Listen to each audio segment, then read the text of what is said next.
Today's episode of the Dolphin Collective is going to be Alan Pupar's favorite episode because we are talking to Tonga Vailoa. Let's go.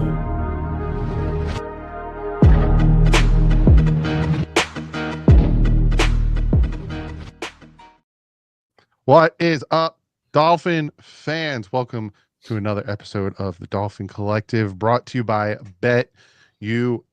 Go check them out. Use the promo code YouTube150. You get 150% on your first deposits, 125 on your next two, up to $2,000. You also can check us out on Apple Podcasts, Spotify, and wherever you find your podcasts. Also, you want to become a member? You want to see what the great one just put? You want that?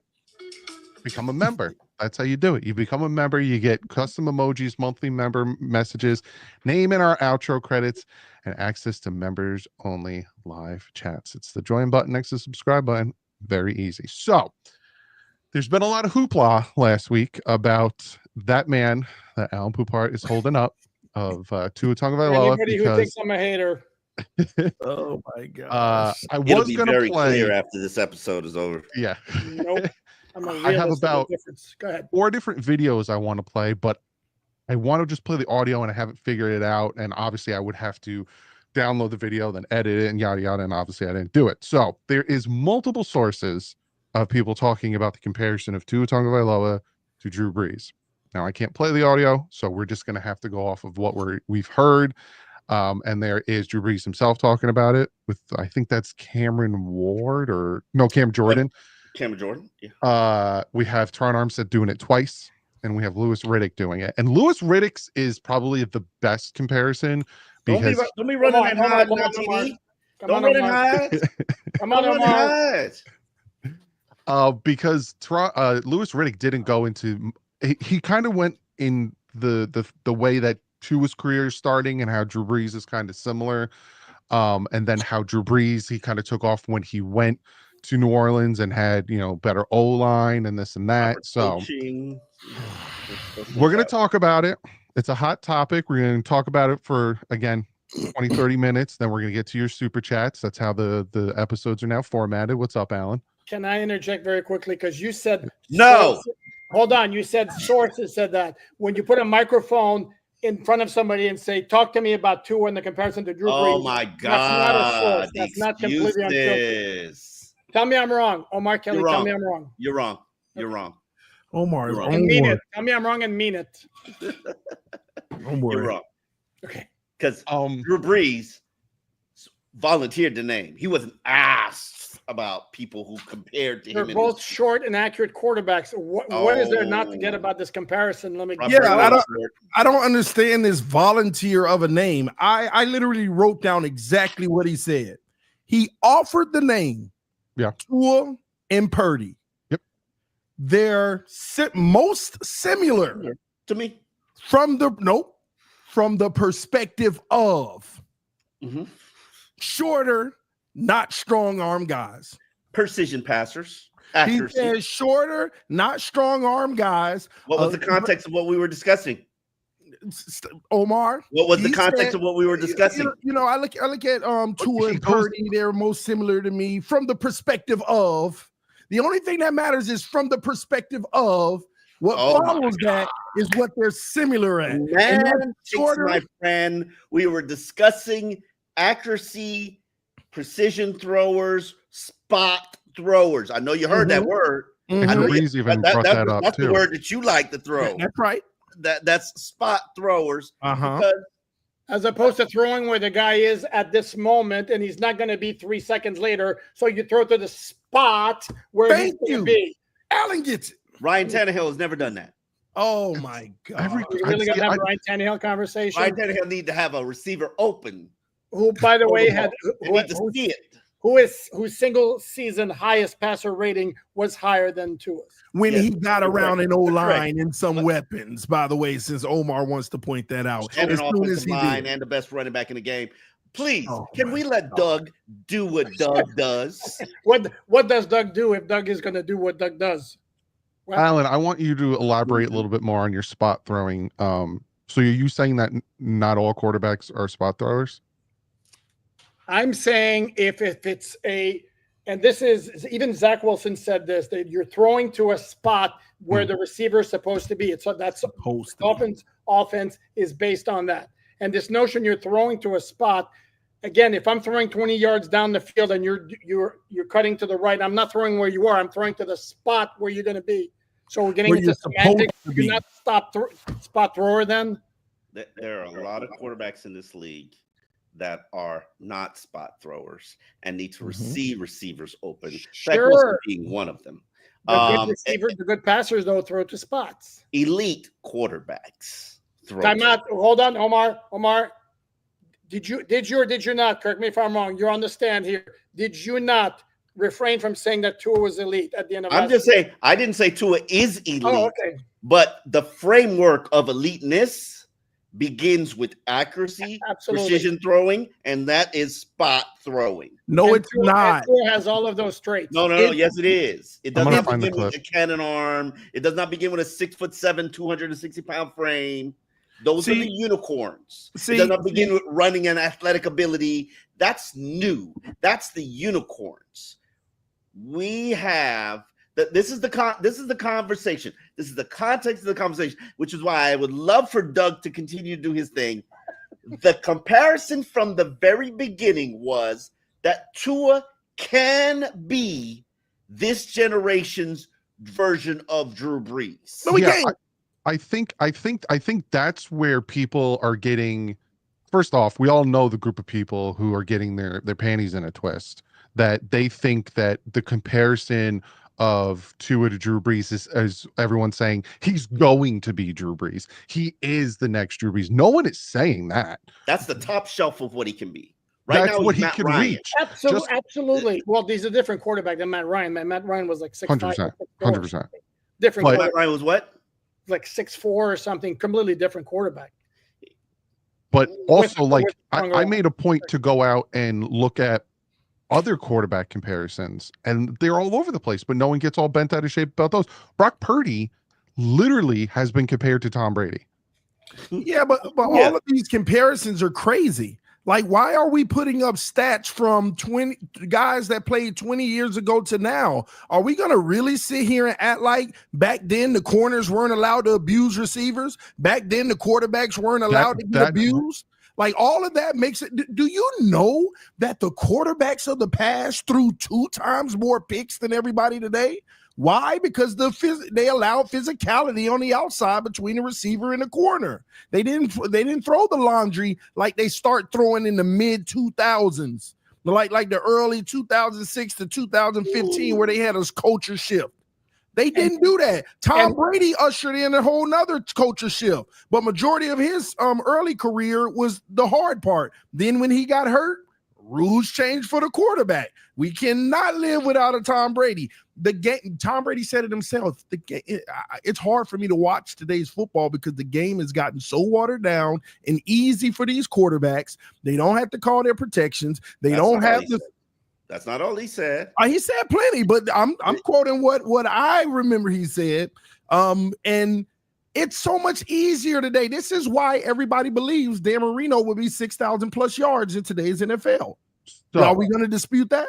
So hold on one quick second. Can we also not throw out number after number after number without acknowledging, even though Doug and Omar might hate me, I know there are a lot of Tua fans who are going to hate me here, without acknowledging the fact that Tua has operated the past 3 years with the fastest skill position set I got that. in NFL history. I got a rebuttal for that. But go ahead. I want to say this, right? Because I've been prepared. I was up all night. I had clips. I had everything. I was going to have a laser pointer. I was ready, but then of course I can't play the flipping videos. It never happened then. Never happened that if you do play the videos, it will impact the monetization. Yeah, we'll get demonetized, and obviously we want that monetization. Like, come on.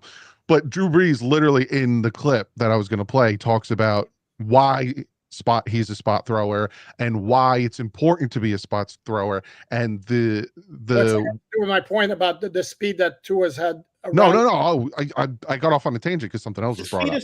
The speed is cute, but that's not a byproduct. Drew Brees is cute. I'm sorry, you don't put up a lot of these numbers without the speed. He put up a lot of these numbers without. Hold on. When did Tua put up big numbers? You act like Waddle was such a speed demon in his first year with Tua. Who?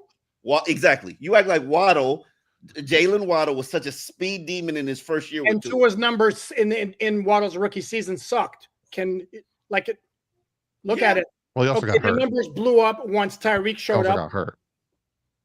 Who got hurt? And he also got a competent offensive always gets hurt. What do you mean who? The injury-prone quarterback got hurt. His passer rating was either low 90s or 80s in 2021. But anyway, let me get to my point. Let me get to my point. So you talk about Tua having Tyreek Hill and the speed in Drew Brees' first 4 years with the Saints. He had LaDainian Tomlinson and Antonio Gates. He had Chargers. Antonio Gates was not a speed burner. That doesn't do the same thing. How many rollers did he have on his point team? of what I'm saying is you can't sit here and say, well, Tua had this. Drew Brees had LaDainian Tomlinson, who would just pair people up. It didn't have to focus on Drew Brees, and it wasn't the same. And get to another point that I wanted to make, talking about it's a different NFL. Of course, 100% it's a different NFL. And I talked about that when we want to call Tom Brady the all-time great. I call him the great of his decade, generation, whatever, because you don't know how Tom Brady would do in the 70s, 80s, and 90s.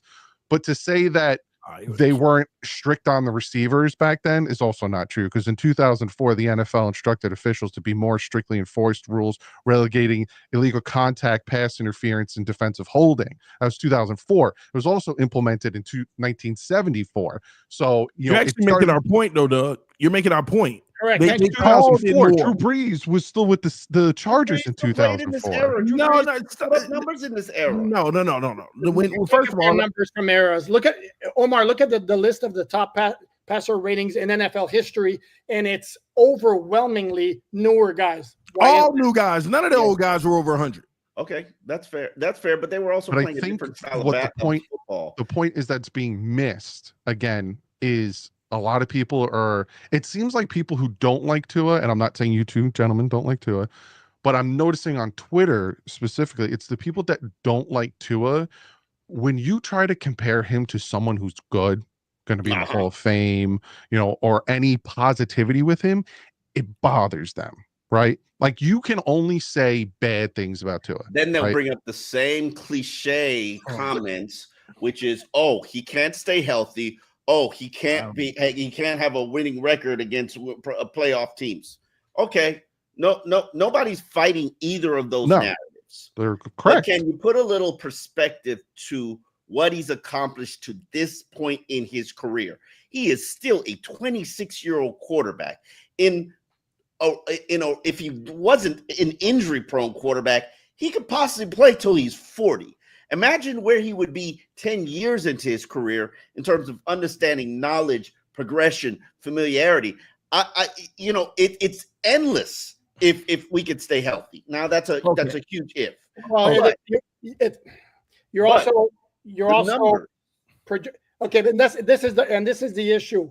It's always about the numbers with you guys. The Tua supporters. It's always about numbers. Without, again, understanding. Like, for example, the completion percentage last year led the NFL. Yeah, it had dump off after dump off after dump off, swing pass after swing pass. Come on, let's be honest. Safeties are playing 18 yards back. It doesn't matter, but don't tell me this percentage really mattered. It's there, and there's also no context. And I'm going to go back to that thing. I'm sorry, you have got to acknowledge Tyreek Hill, Jalen Waddle, Devon Nichan, the stupid speed that he had around him. And I want to add on to what Alan's saying to rebuttal what Doug said about the speed comparing to Drew Brees with the Chargers. Tyreek and Waddle is not just the speed demon getting downfield or blowing their man out. It's the yards after the catch. That you can't compare what Brees had in New Orleans compared to what they're doing right now.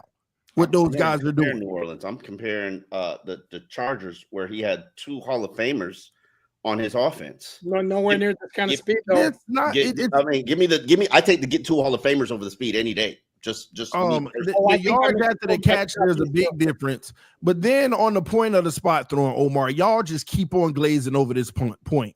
Yes, Tua is excellent at putting the ball in the spot, but You said elite guys are spot throwers. It's so wrong. Y'all think that elite guys determine the spot after the snap.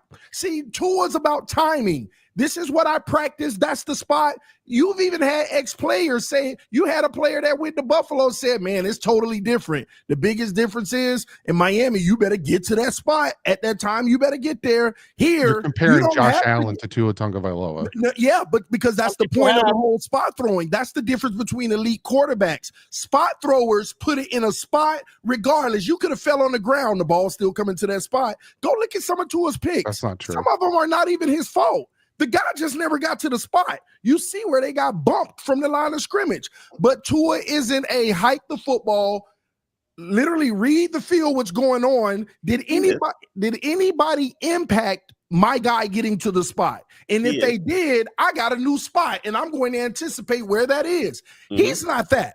Yes, That's what he is. Yes, He's not that. That's exactly who he is. Tua is on a daily basis. No, he's not adjusting the spot. Tua does not adjust the spot. Yeah, on an occasional rollout because the pocket get dirty. I'm sorry. Half the time, Tyreek isn't running the right route, and Tua still puts it in. Oh, my gosh. Have we not admitted that if we were Has Tyreek Hill not admitted that? Because of the one clip of the Washington game.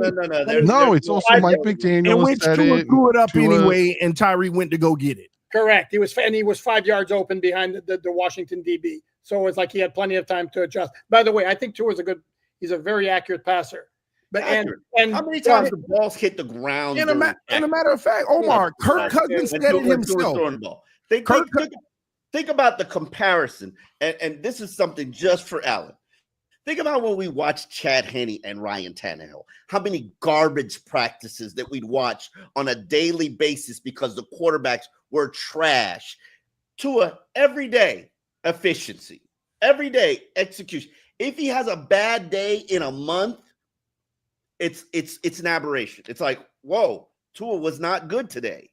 And or Tua was just not baseline today. The level of practice raises at a relatively high level when you have that kind of efficient quarterback. We'd have days with Ryan Tannehill where it's just a waste. And I hate and I've seen practices where the offense is not moving the ball even with two quarterbacks. I think you're taking a little hyperbole again, which is I would agree with you. You're right, but in red zone day, he's going to carve them up. It's hurry up day. Sometimes you hold the ball for 10 seconds until somebody becomes. When a defensive lineman run past him with his arm up, it would have been a sack. Stop it. Doug, by the way, you mentioned how ridiculous a Josh Allen comparison is. I saw this on Twitter last week. Somebody put side by side Josh Allen Tua comparisons and how Tua compares favorably in passing over the last 5 seasons. And I'm like, so that I think is funny because when I made my tweet and I was talking about how some people were getting upset over the comparison, because again, no one was saying Tua is going to be Drew Brees, but their first 5 years are on the same trajectory. And that's where I put those stats up. People got all like in their feelings. And then one person raffled off like 8 of them. And I'm like, wow, this man is literally in his feelings.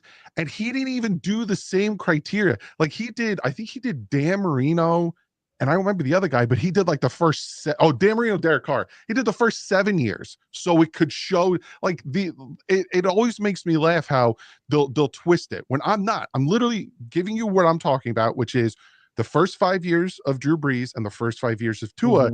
They're in the same trajectory. Now, again, Drew Brees went like this. See, TD, let me finish, man. Drew Brees went like this, right? He was on a certain trajectory. He got to New Orleans with Sean Payton, a better offensive line, like Louis Riddick said, and he went up. Yes. Now, that doesn't mean necessarily that Tua is going to go like this and say the Dolphins fall flat on their face, and then he goes to another team and he rockets off. He might get injured again, and then his career is over. We don't know, but the point we're trying to make, and people are getting in their feelings about it, is that you have 2 quarterbacks that have the same attributes, the same play style, the same height. Drew Brees even said in the clip, he's like, I did not have a strong arm. Like my arm was not my thing, and that's why I needed to be able to have that connection with my receivers that they knew where I was going to put the ball. So again, Drew Brees is literally saying the same thing that everyone else is knocking Tua for. Well, and it makes me laugh. Well, Doug, I think a lot of the fans, what's happening is when they hear Tua's on Drew Brees' trajectory, some people are justifying it from the stats, and other people say he's not on Drew Brees' trajectory because they're pointing out the fact that that's a different league. That's a different way they played the game. Drew Brees, in a lot of cases, Drew Brees' stats were way worse than Tua, technically. Yeah, and I will say this, I will agree with that because of what I brought up.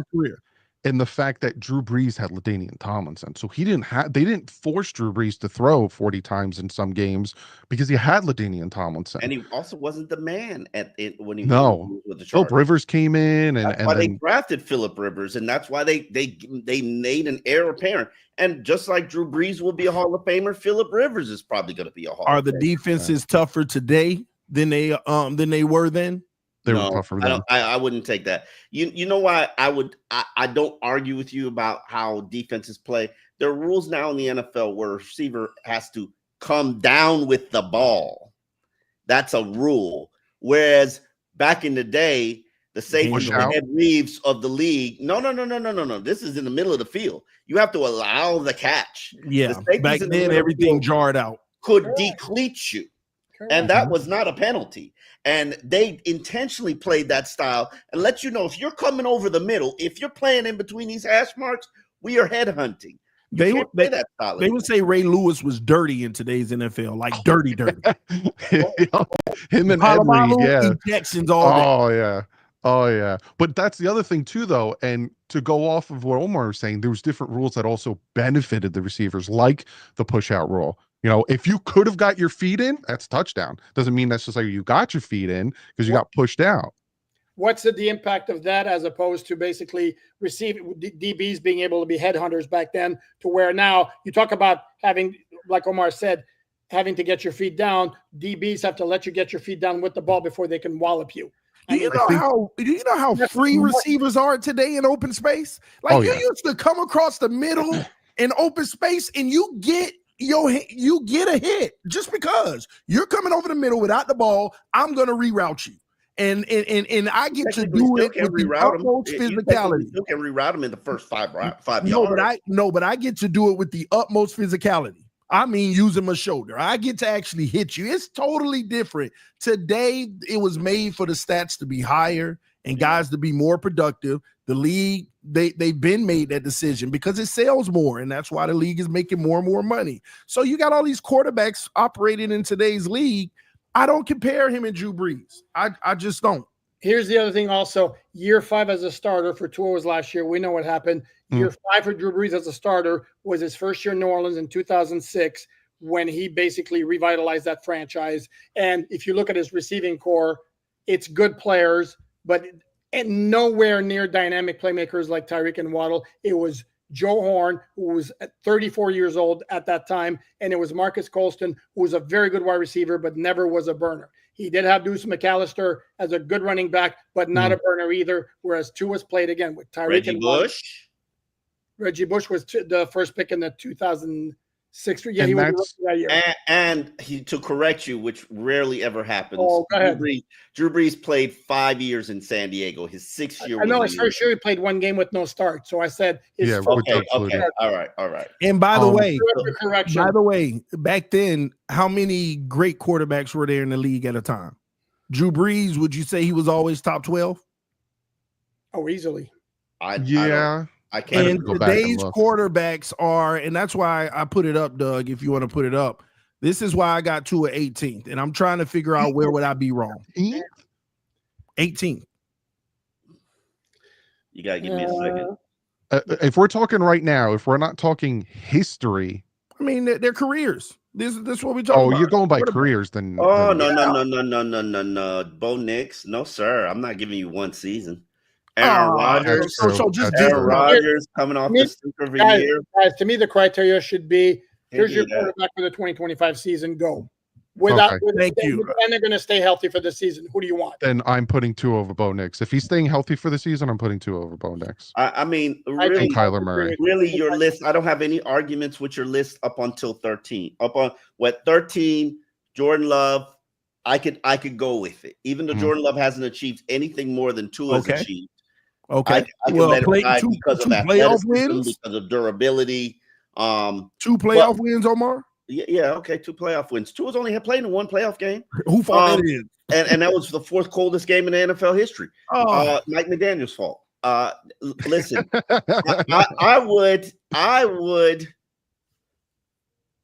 14. I'm not nope 15 because I'm putting Brock Purdy ahead of him.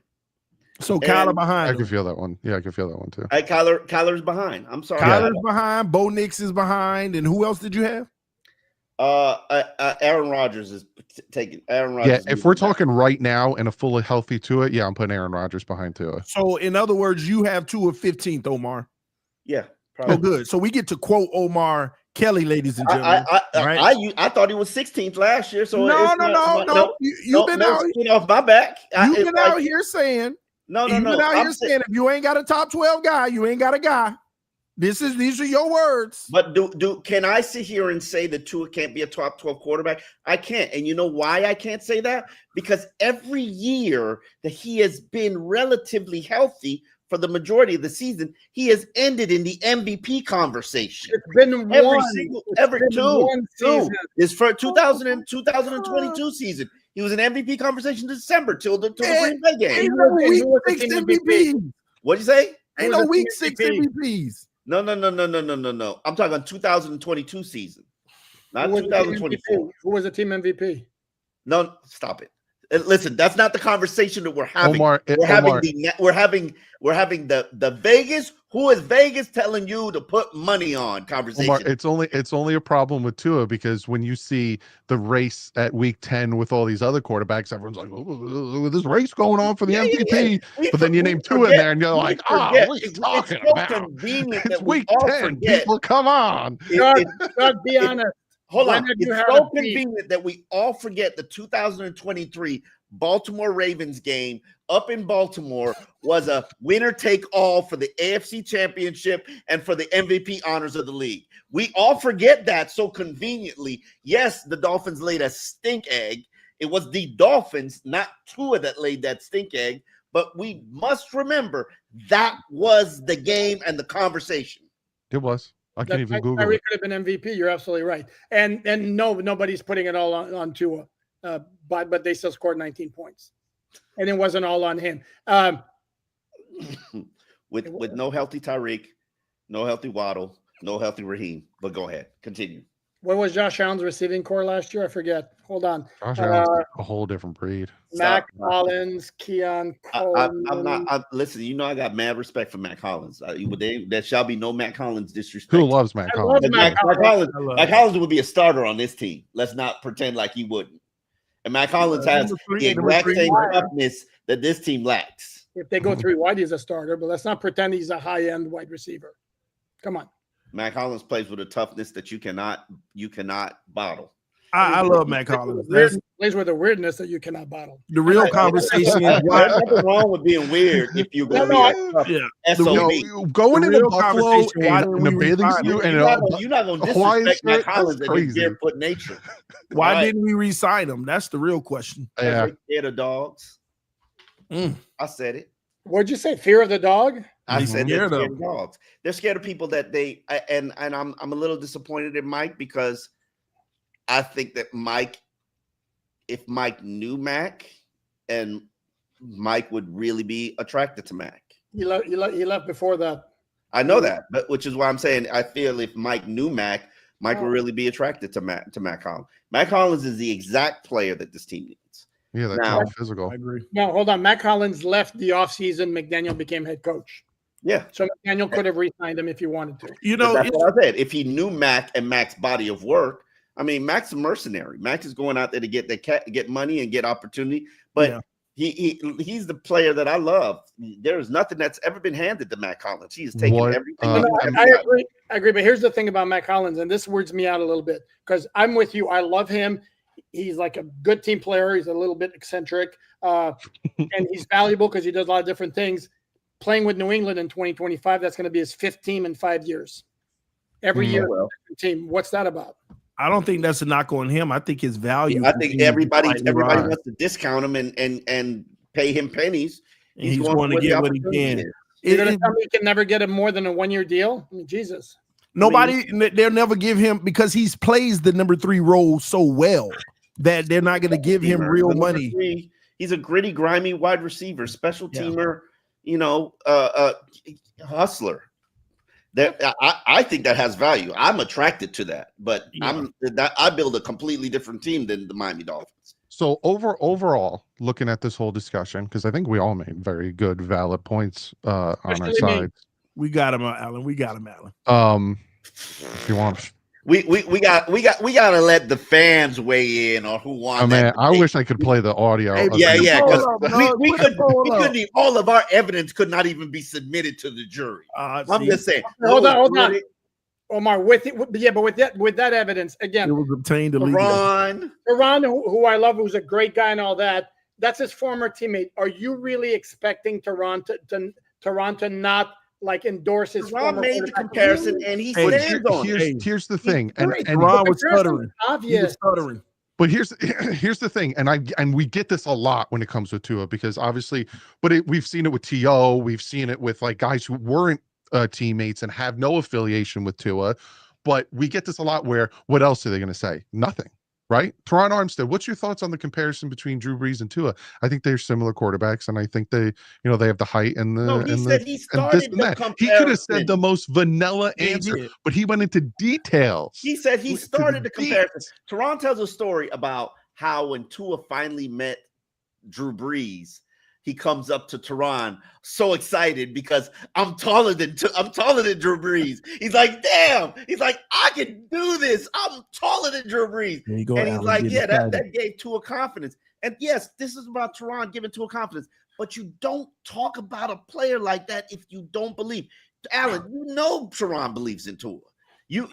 Absolutely, but again, it's because that's his former teammate. That's the kind of guy that Teron is. It's like Tyreek Hill when he first showed up, and he's pumping to his stars all over the place. It's kind of semi-expected. And by the way, I agree. Obviously, they're stylistically completely similar. Mm-hmm. Thank you. That's the only point we're making. Of course, the question is, what's the level of confidence that Tua can reach or come close to reaching the heights that Drew Brees reached? Drew Brees won 1 championship.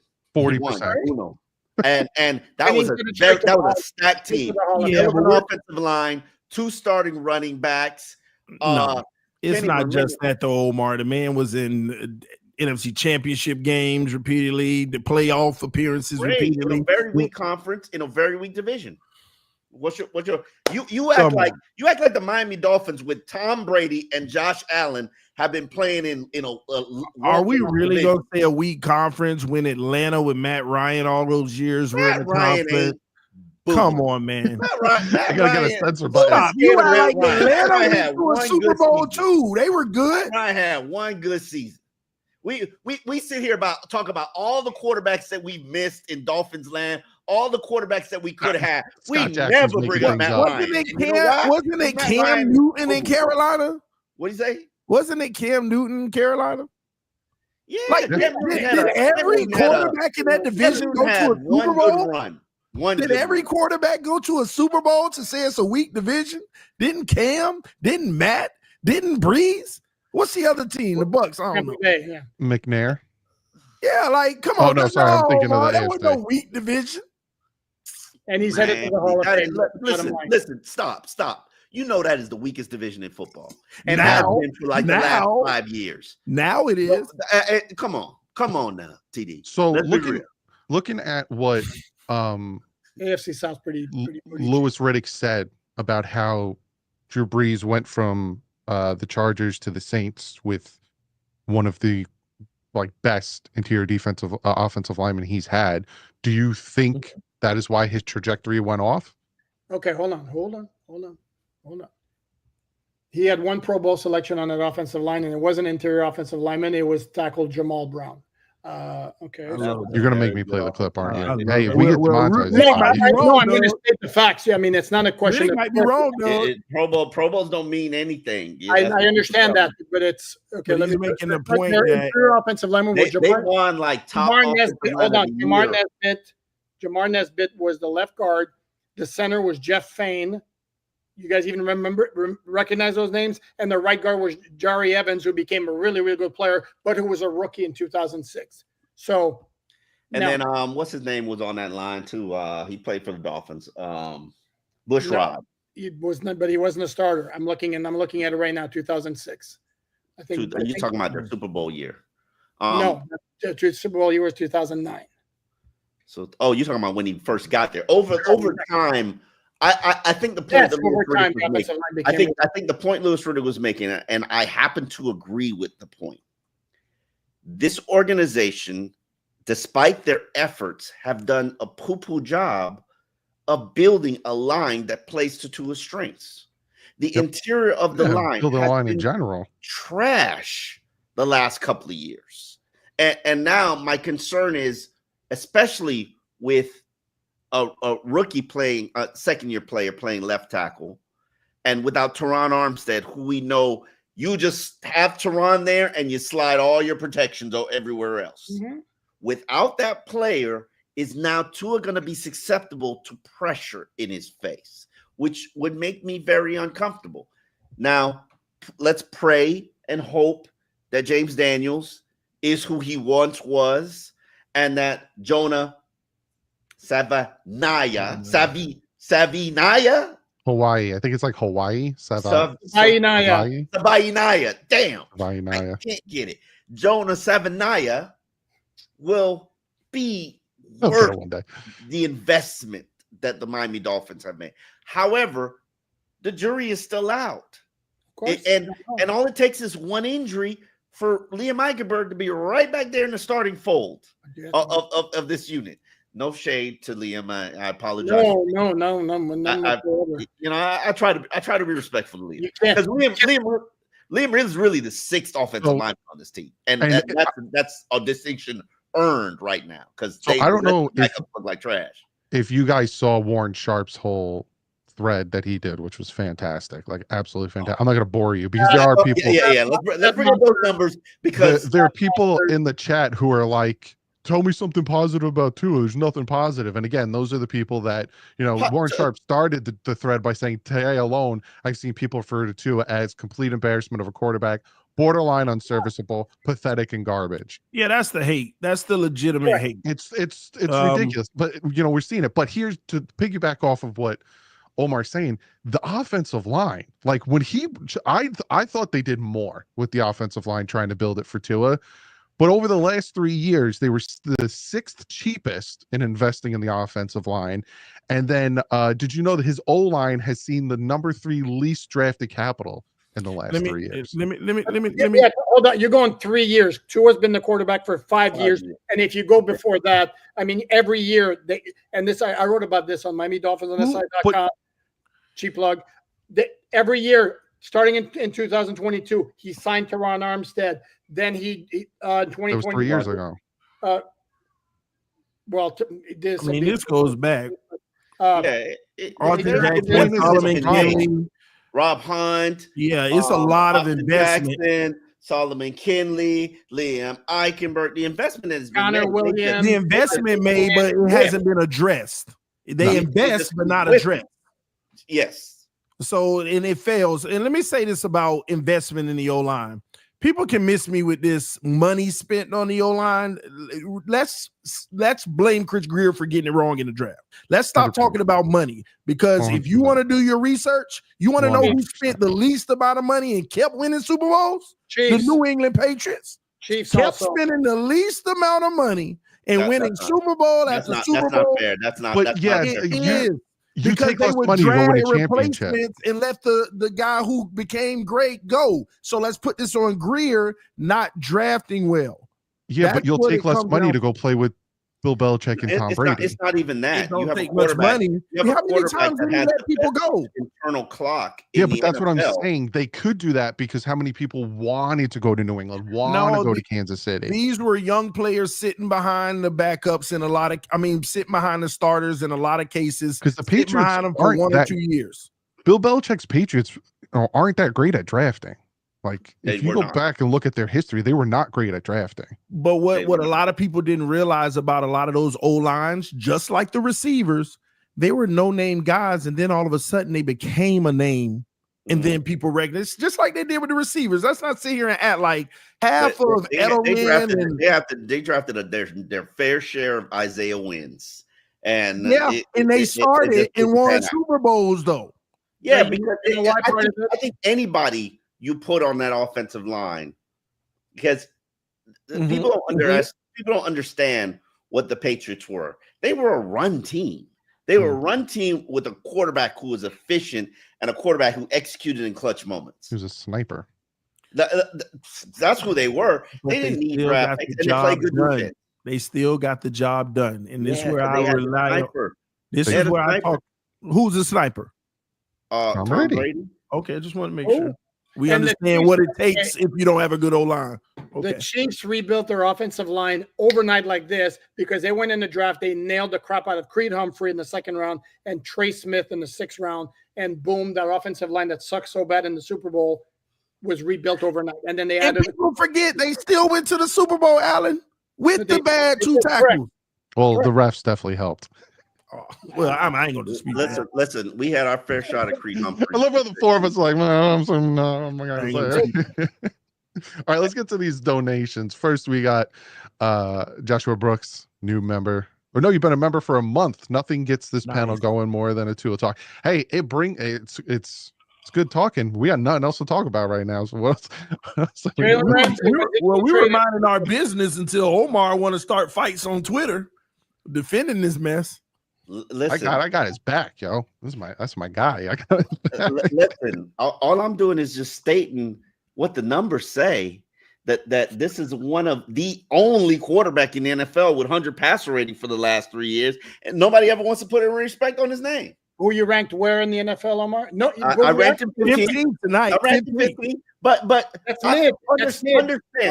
understand. I ranked him 15th based on the body of the work and the warts, the health, the fact that he has not played like a clutch quarterback in these. Time out. When we did our ranking here with the list that TD put up, it was 2025 season. Which quarterback do you want right now? And he plays every game, and you still had him at 15. I ain't hear nothing about it. And he plays every game. Hey. I must have missed that. Who you We don't have time. We don't have time. Hey, Allen, he moving the goalposts, Allen. How about this? Next episode, we rank quarterbacks. How about we do that? Next episode, we rank quarterbacks. A totally different list if you tell me he plays every damn game. We'll rank quarterbacks and we'll rank the teams. Doug, do you use the ranking quiz thing that just came? I'll make a tier list and everything. I got you. We'll set it up. We're going to do a team and quarterback ranking next show. Yeah. So one of them. It takes a while.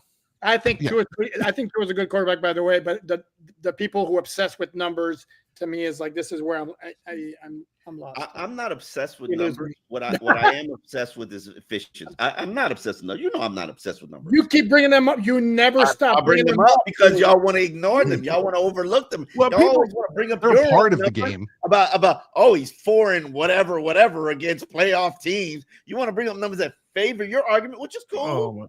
People have to be fair, man. When do I bring it up? I say he has not performed at the level that he should in those games. I never been on, and I will remind you, back when we were doing the All Dolphins podcast together, you wanted to put the loss against Kansas City and Germany on him because the Dolphins couldn't score on the game-tying drive at the end. And I said, no, it wasn't on him. It was on the entire team. So you were the one who was. I still feel like that. I'm switching Allen and Omar for that one. I'm still waiting for Tua to get to the point where it doesn't matter what's around him. Yeah. It doesn't matter what's going on. That's the fundamental difference. You're going to be waiting forever. That's the fundamental difference of the debate and the argument. And that's where, because let's be honest, Tua proved me wrong. I thought Tua was mid. Tua's good. Tua is a good quarterback. Yes. Okay, I was wrong. I never thought that I was like, his ceiling is above average. No, he hit the good for me. I'm like, you know what? 11. He got something. But the reality is the fundamental difference in all of these debates are, even as Drew Brees conversation, can he? And there's a group of people who keep saying, well, not yet. But at what point? Answer this question. At what point do we say 5 years into his career? 5 years is a lot. He is a quarterback. But again, and I think that's where you know Drew Brees. Take year one out for Drew Brees. He didn't even play, right? Drew Brees first 5 years. Drew Brees went to the playoffs twice. Drew Brees has two playoff wins. He was an MVP in those 5 years. He was a two-time All-Pro in those 5 years. Like, well, what do we have to wait on with Tua? He also had a 2-9 record in those 5 Drew Brees years. didn't win his first playoff game till year 6. Year 5, I ain't counting year 1. I'm not counting that first year. He played no games. So then don't count. Well, he played one game. Tua had barely anything. At the beginning. It took Brees 8 years to get to really undebatable, elite, unquestioned numbers. He was MVP in his 5th year. He got an MVP the 5th year he played. He was a two-time All-Pro by that time. He was the comeback player of the year, obviously, offensive player of the year. When he was a 5,000-yard passer, when he was throwing 30-plus touchdowns, that was year 9. MVP. He was 4,400 yards in year 5. 12, he started throwing 40 touchdowns. Are you talking AP MVP? Or are you talking what MVP? That's the NFL MVP. AP? So 2006. I have with I thought it was in 2004 as well. No, just 2006. It was 2006, 2009, 2011. 2004, he was comeback player of the year and offensive player of the year. He was the offensive player of the year. Yes, he was most improved player and comeback player of the year. He was offensive player of the year in 2004. No, he was not. Huh? I have it right here. It was 5th in the voting. Oh, yeah, no, he wasn't. Yeah, he was 5th in the voting. I thought he had offensive player of the year as a star right here. Pro Bowl, AP with a 5 next to it. He was 5th. My point is that I continue to make and will continue to make is, yes, maybe when he's 30, it'll be time to say, this is it. This is the ceiling. This is 30. You want 4 more years before you make a decision on the dude? Seriously? No. I already know he's good. I'm talking about that next level quarterback. He can't get more than Tannehill. He cannot get more than Tannehill. But he's not going to. Tannehill got what, 7 years? Who cares? He was not getting 7 years. I honestly don't care what happens to this organization or Tua after this season. Like, give it to the next guy and let them figure it out. Yeah, I'm right there with you. Yeah, like I really don't care. But no matter where Tua goes, I'm not ready to pull the plug on him being the quarterback that can take another step forward, because he's shown you he can take a step forward. Give him a healthy, give him a good offensive line. Give him Omar. It has to keep going up, though. It has to keep going up. See, and you're gonna come back. You're gonna come back and reply and make it seem like he's been improving every year. 2023 was his peak. That was his peak. He has not reached that peak in 2 seasons since. See, and my only pushback with that is we won't know. We won't know because he can't stay healthy. I honestly think if he stayed healthy last year, I think he would have had another 2023. But he can't stay healthy. It's like that's just the crux of the matter. But we're already building in the fact that even if he stays healthy this year, the team isn't really built like that. So you just got to keep on building it. Come on, man. Come on. Well, I'm glad you said that. I'm not making any excuses for the offense. I will say they should have enough on offense. Yes, I'm sorry. They should have enough on offense. It's the secondary defense that I worry about, and that's a whole totally different subject. If we're sitting here talking about the 28th defense in the league, okay, then we can sort of recalibrate things. But offensively, they should be top 8 in my opinion. So help me understand something, Omar. Do you think when Tua plays, this offense now is just as good as the offense was when he was playing last year and the year before. Yeah, should be. So what was the excuse last year then when he was playing? This offense was still subpar. They still regressed. Health. Tyreek was hurt. No. Waddle was hurt. You're going the to offensive line was trash. Yeah, but you're saying they're just as good. Do I need who's just as good? Oh, this offensive line? I don't know what they could. I don't know what they could be. I have no idea, and Omar, I won't know until they have pads on. Omar, by your answer, when you're mentioning everything around him, you're proving the point that Tua, if everything around is ideal, not perfect, he's going to ball out. Okay, it doesn't have to be perfect, but it has to be ideal. But he will not do the heavy lifting to compensate for a certain area. For example, and Doug, I hate to do this to you, like Josh Allen last year when his wide receiver core was very average, like Tom Brady in New England when his wide receiver core was really I didn't compare him to Hall of Famers. I didn't. That wasn't the conversation. Drew Brees is a Hall of Famer, so technically you did compare him to okay, I compared him to one very specific Hall of Famer who didn't get off to a phenomenal start. Here's the thing, too, is we're not doing the comparison. We are reacting to the comparison that Teron Armstead, Louis Riddick, and everyone else is doing. Jesus, semantics, Doug. You're like because that's the thing. No, Doug is right. And that's the thing. And that's where people took my tweet and started getting in their feelings about it, is because I was reacting to people getting all in there like, oh, how could Louis Riddick say this? And how can Teron say this? And how can it's the truth. Oh, but see, that's what we're talking about right there, Doug. See, you're doing it right, Doug. Who also says Omar positive things. Over the ledge. All these guys who say positive things about Tua. Here's the thing, though. All four of us can agree that Tua is a good quarterback. Good. But all four of us can also agree that if Tua doesn't stay healthy. Stop it. Don't say good is not good enough. That's the point. He's right on that cuff. You need elite, right? You need elite. You need a Hall of Famer. Just a 54 million. Alan, can you address this? Because you don't like when we bring up stats, but all of a sudden David Peterson wants to stay 2-6-5 in the last 11 starts last year. You want to address this, Alan? One loss record is not a team. Is it not a quarterback stat? Thank you. But he contributed in them 5 losses. In this case, I'll make an exception. No, he didn't. But not in Buffalo. Let's get these done. We got a lot of donations. All right, hold it for Doug. Okay. Carlos Ramirez with the $5 says, I'm a firm believer that if you are constantly saying you're changed culture, then you truly haven't. Why hasn't the team learned to prove it first? They don't know. They don't know. One, I would like to point out this. We weren't soliciting comments, and only probably to the fullback, Alec Ingold, who said, I loved what he trying to bring out these.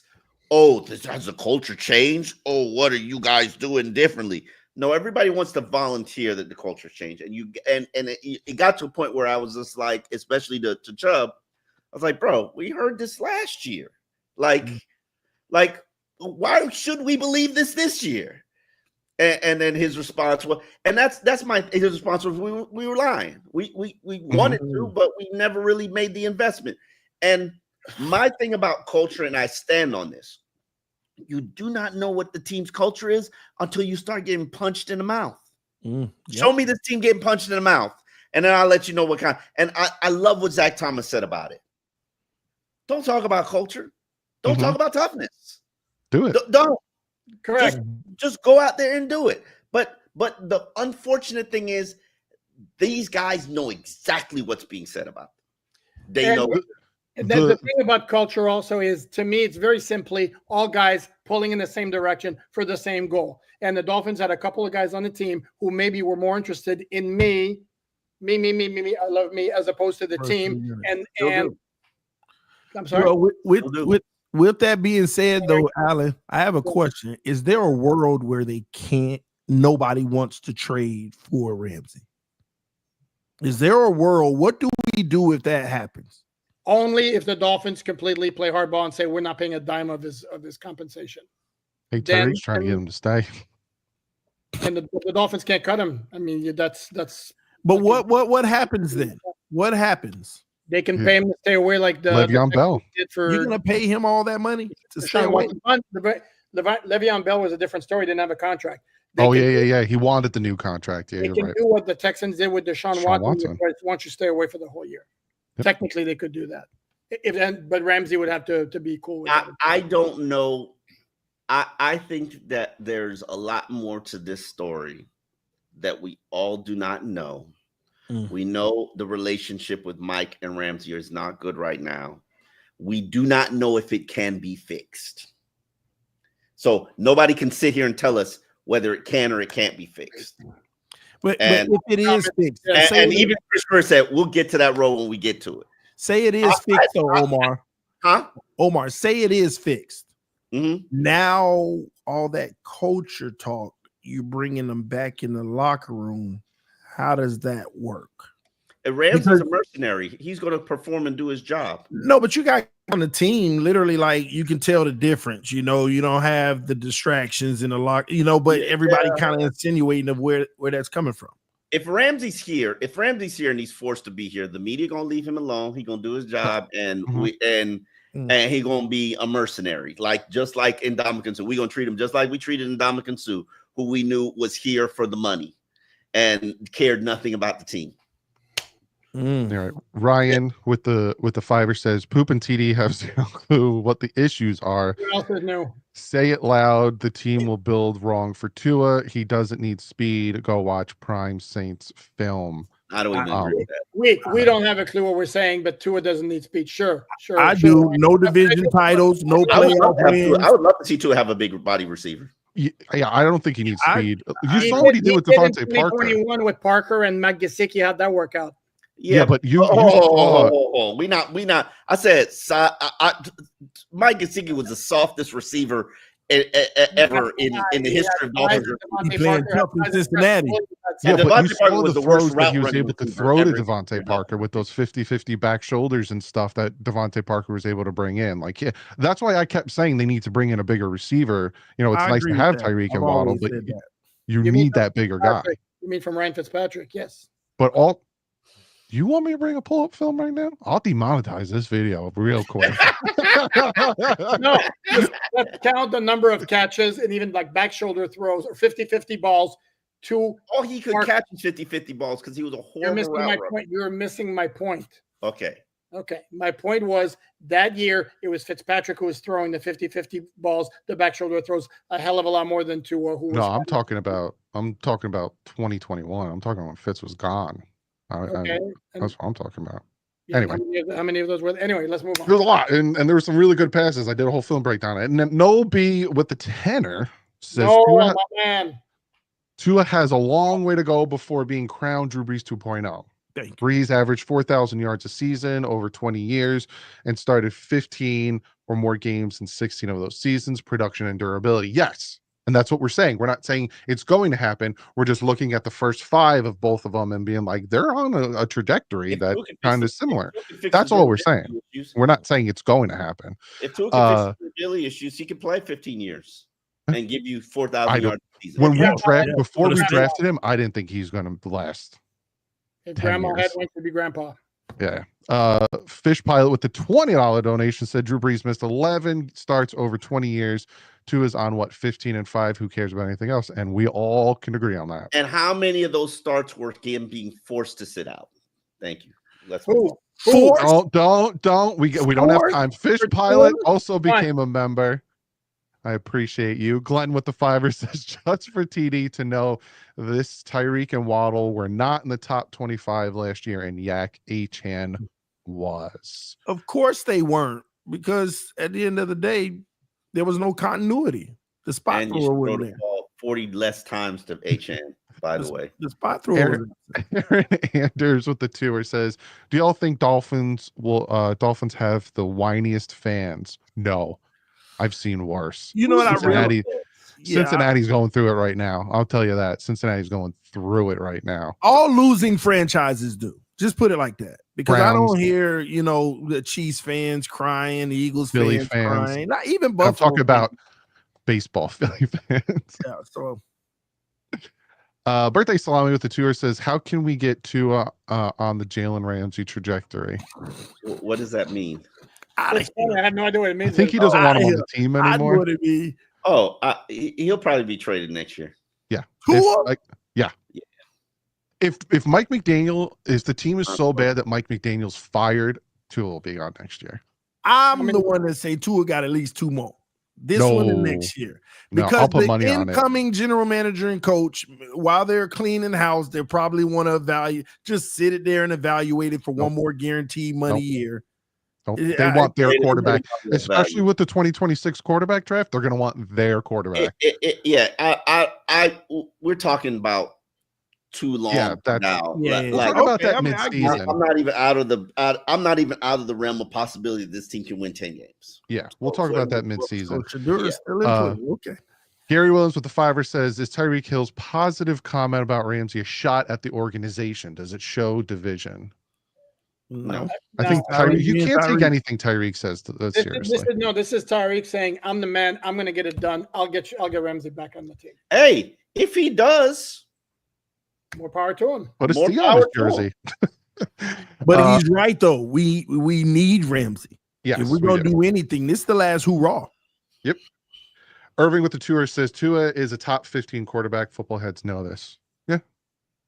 He's and a lot of people say this, and I have no push. He's mid. He's like the middle of the pack in the NFL. Okay, Irving, he's 15. Okay. Yeah, I thought it was 16. He proved to me, TD, that he was 15. I was like, he's 18, but that's fine. Y'all can put Kyler and all them behind him. That's fine. They all with the tenor said, I would have no problem with Tua, and I would compare him to other quarterbacks, but I cannot depend on depend on him. Yeah. So it doesn't matter what Tua does if he's not on the field. You know what the best ability is, everybody? Availability. There you go.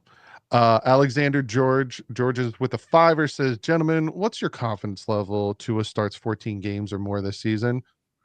I'm going with about 35%. That's about the line. I'm going 90. I think he needs to prove it to me. Yeah, the mantra about the concussions, really. You do realize the odds are like 20%, right? Huh? The mantra for the Dolphins. The hip is a little scary, especially that it came back. I might make merch for this because the mantra for the Dolphin fans this season should be "Show me." There's a lot of talk. Got to show me. Show me. Devin with the $5 says, how do you guys feel about some people in the media saying the season is going to be a disaster before it even starts? Ooh, I prefer that. I prefer them being low on us. So I prefer that. No, I don't like the people giving up on the season before it starts. And should we address the Kendall Langford situation stuff? No, leave it alone. Leave it alone. We'll leave it alone. Devin with the $5 says, do you think Jalen Ramsey's situation is holding up the Dolphins from signing another corner? No. There was a report of that. Yeah, something about unable to sign your second round pick or something. That's different. Omar, your colleague wrote that the Dolphins were waiting to make an offer on Jair Alexander because they wanted to deal with Jalen Ramsey first. Yeah, I think Barry. Oh yeah. Who? Barry wrote that? Yeah. Okay. And by the way, Omar, hat tip to you and bad shame on me for really overestimating what Jair Alexander could get. I mean, I didn't know he was being because he's no. I mean, but they said he had higher offers. He wanted to go to Baltimore to play with Lamar. They say he turned. It probably wasn't much higher. It probably was. I don't think anybody is. I don't think there's a single player out there right now who's going to get more than $6 million. That's because they're still out there. Huh? And by the way, they're still out there. There's guys have not. But a lot of players want to still be out there. That's true. They want to cherry pick their situation, and I've known so many veterans where they're like, yeah, I'm not doing training camp. I'm not doing OTAs. I'm not going through all that busy work and going through these motions for what? I'll show up at training camp and I'll be ready to go. And it's true. Most of them are. If you guys did not see it, check out the YouTube video of Jair Alexander's reaction when Lamar Jackson was picked because they were in the same draft. He went 18. I saw that. That was pretty cool. That's cool. Yeah, that makes a lot of sense why he went genuine love, not that arbitrary, Yeah, and I knew from Jair Alexander that he was probably going to cherry pick a contender because you're. Makes sense. I mean, especially if he's signing a prove it deal, Yeah, if you're signing a prove it deal, you're trying to win it all. Yeah, Baltimore, man. Glenn with the $2 donation said, Alan, did you root for Josh Allen for MVP? This is going to make me hate it if I say yes. Here's the thing. I have a lot of, I'm Omar, you do too. I have nothing but respect for Josh Allen. I enjoy watching him play. He's fun. And it was like, I would have had no issue if they gave it to Lamar again. To me, it was one of those two. And yeah, I was happy to see Josh Allen win it. Who would you have picked though? I would have picked Josh Allen. I would have went Lamar. I would have picked Josh Allen because Josh Allen did more with less. That was a rebuilding team. And Josh Allen took them to great heights. Again, do you understand what Lamar did having Derrick Henry do what he did? I don't care. But that is a good. Does he have a rebuilding roster? That's exactly the point. Joe Burrow numbers was better than Josh Allen. I don't care. Does he have a rebuilding roster? They were a rebuilding team. TD. In addition to the wide receiving core, which I've already addressed, Dalton Kincaid was injured and Dawson Knox had a really bad year. His receiving core was extraordinarily mid. Let me tell you a little secret, Alan. Let me tell you a little secret about Buffalo. Tell me. Okay, go ahead. They secondary and receivers were never. You're going to say they suck. It's always been Josh Allen. It's always been because of him. Think about it. Like, you're arguing the point that he should have been MVP. No, but I'm just saying. Lamar MVP, Lamar, in my opinion, Lamar's season was better overall. We just penalized him because he played with Derrick Henry. And he's won multiple MVP honors. And we will spread the wealth around here. Wow. That's hey, two is next. Hey man, your lips to God's ears. Armando with the $5 said, I take a baggie of hope for $5, Omar. I got 5 on it. What is that? I guess he wants the team to do well. You need some hope in me. Us guys that make money off the team want the team to do well. Trust us. Like I say this all the time, man. People don't realize this. Like the better the Dolphins do, the more everybody makes. Like, and the better Tua do, the better I do. So stop. Who roots for Dolphins failure when it's going to impact your bottom dollar? Your fan base loves when you rip Tua. Come on. When Tua does well, when like that Baltimore game, I give Tua his props every time, and everybody he's played well since Baltimore. You always make that argument an excuse, but it's when has he been good since Baltimore? I mean, come on, I'm just pointing at when he was good. When has he had a great game like that since Baltimore? When have we said like that Baltimore game was next level, even though he dug the hole to begin with? Chargers week 1, he was better than he was against Baltimore. Yeah, but we didn't know that their defense was the worst. Could have set a damn record against Denver. That was a team. That was a team. Everybody went off. Eichenberg went off. I don't even know if he was. By the way, Omar, Mike White had a higher passer rating in that game than Tua. They should have gave the ball to Eichenberg on the goal line. Probably chosen. That's why. Mike White, that no look pitch to Etienne, that was nasty. And against Denver, like he was in it. The Tua was feeling it in that game. But that's going to be it for today. Hope you guys enjoyed it. Be sure to hit that subscribe button, like button. That's it for the week. All that. Yeah. We'll see you next week. And then we are going to take a break. When? I don't know. I think before training camp, we're going to take a little bit of a break. We're doing every Tuesday. Yeah, every Tuesday. We rolling. No? Said no. Next week's going to be my last one. Okay. Or until training camp. So next week, we're going to do rankings. We'll do, what do you want to do? Quarterback or team? Quarterback. Don't predict that because I might start a fight on Tuesday. Omar on Monday is like, how can I make tomorrow good? Be sure to go check out Omar Kelly and his I know, right? Call me a troll at the Miami Herald. Alan Poupart over there on Miami Dolphins on SI. TD at youtube.com/TDFence. Talking me at youtube.com/DouglyDurong. We will see you guys next week. Hope you enjoyed, and we out.